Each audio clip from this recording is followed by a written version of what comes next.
కెమెరాలోనే తీస్తున్నారు కదా, తీసినట్టున్నాయి. Okay, thank you.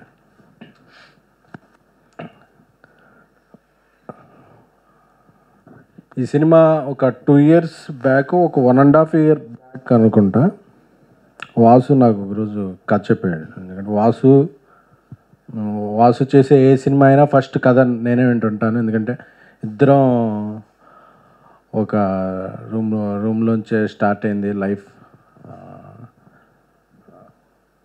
వాసు ఏంటంటే మధ్య ఎందుకంటే తనకి స్టోరీ సెన్స్ మీద, అందులో ఉండే ఎంటర్టైన్మెంట్, ఎడిటింగ్ అన్నిటి మీద గ్రిప్. ఎందుకంటే ఒకరోజు మ్యూజిక్ డైరెక్టర్ రాకపోయినా ఆయన మ్యూజిక్ చేసేయగలడు, ఓ రోజు డైరెక్టర్ ఏమన్నా సిక్ అయినా ఆ రోజు డైరెక్షన్ చేసేయగలడు, ఓ రోజు ఎడిటర్ రాకపోయినా ఆయన ఎడిటింగ్ చేసేయగలడు. ఎందుకంటే ఎవరు రాకపోయినా పని అయితే జరుగుద్ది, పని ఆగదు. ఎందుకంటే ఆయనకి అన్నిట్లోనే గ్రిప్ ఉందన్నమాట.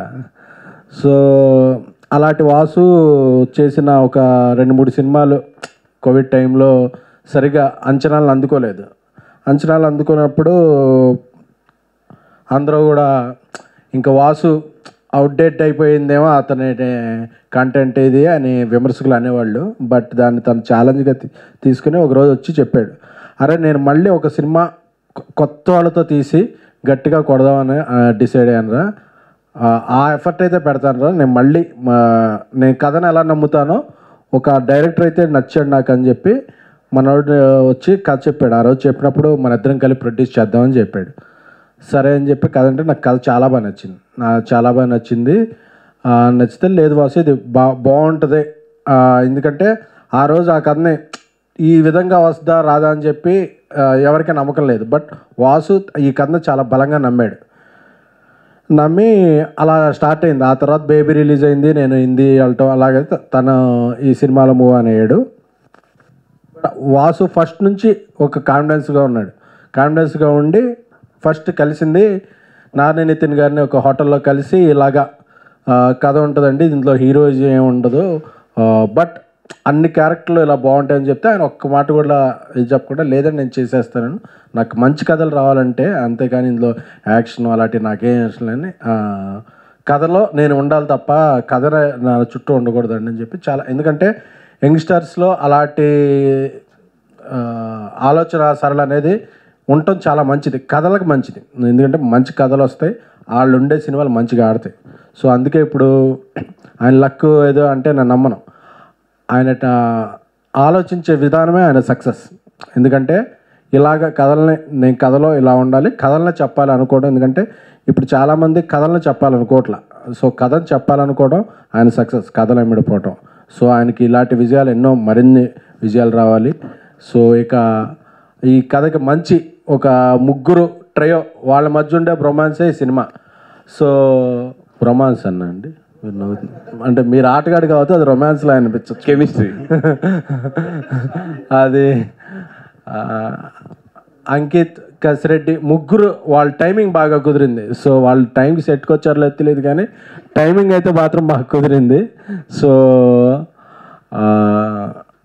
అది ఈరోజు తెర మీద చూస్తున్నాం. ఇప్పుడు జనాలు అందరూ గట్టిగా నవ్వుతున్నారు అంటే ఈ మధ్యకాలంలో జనాలు నవ్వటం మానేశారు థియేటర్కి వచ్చి. ఎందుకంటే లార్జ్ దెన్ లైఫ్ సినిమాలు అయిపోయినాయి, చాలా అయిపోయినాయి. సో అందరూ నవ్వుతున్నారంటే కారణం దానికి ఆ కెమిస్ట్రీ బాగా కుదిరింది. దానికి అంజీ గారు గీతార్ట్స్లో ఒక సినిమా, వన్యవాసి గారి దగ్గర ఒక సినిమా చేస్తే అది 2-3 సినిమాలు చేసే లెక్కే కాబట్టి ఇది మీ మొదటి సినిమా అలా అయినప్పటికీ మీకు 2-3 సినిమాల అనుభవం వచ్చింది కాబట్టి సో ఆ టైమింగ్ అంతా కనిపించింది. సో అలాగే రామ్ మిరియాల గారు, అజయ్ అరసాడ మ్యూజిక్ కూడా చాలా హెల్ప్ అయింది. అలాగే డిఓపి గారు ఆయన వాసు గారి సజెషన్తోనూ మరి ఆయన ఏ ఫ్రేమ్ ఎలా ఉండాలి, యాంగిల్ ఎలా ఉండాలి కూడా ఆయనకి బాగా పట్టింది కాబట్టి సో అంతా బాగా ఇదైంది. బట్ ఇంక చెప్పాలంటే ఎడిటర్ పవన్ కళ్యాణ్ గారు, ఆయన కదా ఎడిటర్ పవన్ కళ్యాణ్ గారు, ఇప్పుడు ఆ పేరు ఎక్కడన్నా ఒక వైబ్రేషన్ అనుకోండి. సో అదే ఇప్పుడు నైన్ సర్కా గారికి కూడా ఒక మంచి విజయం సాధించింది. ఎంత ఇదంటే ట్యాంక్ స్పీడ్లో రావాలన్నా ఇంకో బిజీ అయిపోయారు, అంత అంటే హ్యాపీ. సో అలాగా ఇప్పుడు ఇంకా అందరు ఆర్టిస్టులు, కసిరెడ్డి గారు కూడా మొన్నటి వరకు స్టేజ్ మీద ఉండేవాళ్ళు ఇప్పుడు వాయిస్లో కనిపిస్తున్నారు. సో అందరూ ఒక విజయం అందరికీ అంత సక్సెస్ అవుద్ది. అరవింద్ గారు కూడా ఇంకా నేను లేకపోయినా సినిమా మాట్లాడుతున్నారా మీరే చేసేయండి అని చెప్తున్నారు. సో అలాగే తొలి విజయం సాధించిన ఇంకో ప్రొడ్యూసర్ విజయ్ గారు అందరూ అంటే ఒక హెల్తీ అట్మాస్ఫియర్ ఉంది. అంటే ఒక సక్సెస్ అనేది ఎంత ఇది వస్తుందంటే మొన్నటి వరకు మాట్లాడుకున్నాను మలయాళంలో ఒకే నెలలో ప్రేమలో వచ్చింది, మంజుమల బాయ్స్ వచ్చింది, అరే తెలుగులో రావట్లేదు ఏంటని సోషల్ మీడియాలో కీబోర్డ్ కొట్టేసుకున్న వాళ్ళందరికీ మనకి రోజులు వచ్చాయి బాయ్. మొన్న కమిటీ కుర్రోళ్ళు వచ్చింది, ఇప్పుడు ఆయి వచ్చింది. అలాగే ఈ నెలలో ఇంకా రాబోయే రోజుల్లో మంచి మంచి సినిమాలు వస్తున్నాయి. అంటే ఒకే నెలలో ఒక రెండు పెద్ద సినిమాలు ఆడటం విశేషం కాదు, కానీ స్టార్స్ లేకుండా కథే స్టార్గా 2 సినిమాలు ఆడితే మళ్ళీ ఇండస్ట్రీకి మళ్ళీ ఒక ఇది స్టార్ట్ అయినప్పుడు అందుకని మనం ఎప్పుడు వేరే లాంగ్వేజ్ సినిమాలు చూసి అబ్బాయి అనుకోక్కర్లేదు. సో టాలెంట్ మన దగ్గర చాలా ఉంది. సో అలాంటి సినిమాలు వచ్చినప్పుడు మన ఆడియన్స్ ఇంకా బాగా ఆదరిస్తారు. ఎందుకంటే సింగిల్ స్క్రీన్ కల్చర్ మిగతా స్టేట్స్లో అంత ఉండదు, కానీ మనకి చాలా ఎక్కువ.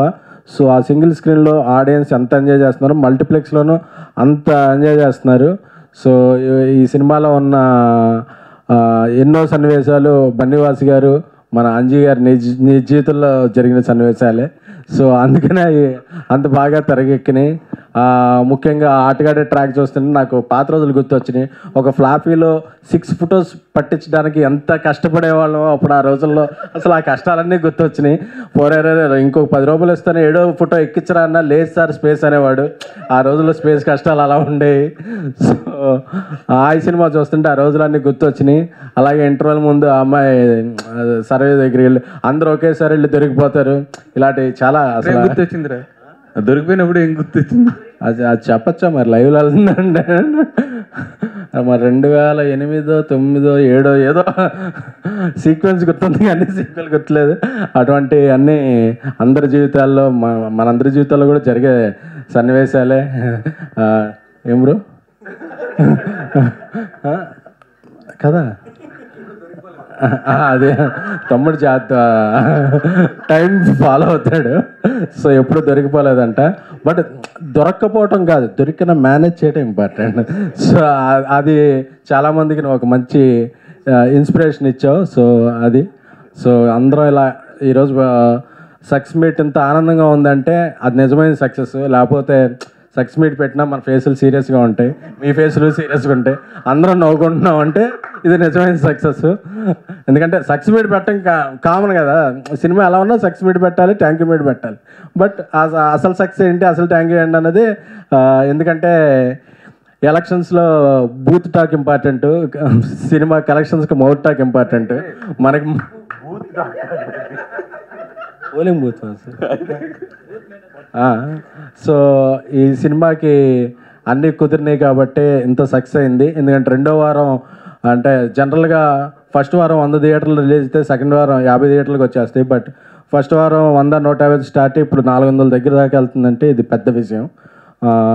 సో హాయ్ అనే సినిమా అంతమంది జీవితాల్లో ఎంతో హాయిని తెచ్చింది. సో ఈ విజయాలు ఈ టీంలో అందరికీ కంటిన్యూ అవ్వాలి.